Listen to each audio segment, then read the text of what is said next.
What's up guys, welcome back to Drew Tutorial, and if you're new, a special welcome to you.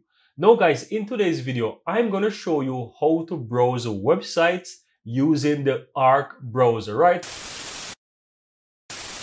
Now, in order to browse websites within Arc browser guys, you need to go ahead and click on the search or enter URL on the uppermost center of the browser. This will pop up a separate window where you can simply search or enter a URL. So you have some recommendations there that you can find, but in order to go to a URL, you simply want to type in the search or enter the URL. So let's say I want to visit google.com. I can simply type in google.com and hit enter, and it will open up google.com. And you can see on the left hand side there that I have my various tab as it creates a new tab for google.com. And this is how you can easily go ahead and search for a website. If you would like to change and go to another website here, once the website opens, you simply click on where you have the google.com at the top there, and it will open up the address bar, and you can simply type in a different website. So you can even go to Arc and you can simply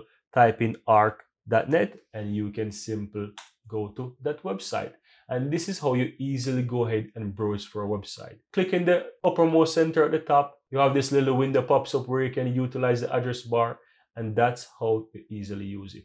Really hope you find this useful guys. And if you do, give this video a like, let me know in the comments below. And in any case, as I mentioned, I'll be creating lots of tutorial videos on how to use this Arc browser. So you will find a ton of videos. By the time you finish watching all of those tutorials within my playlist, you will become a master and an expert of using this Arc browser. Thanks for watching guys, and see you next time.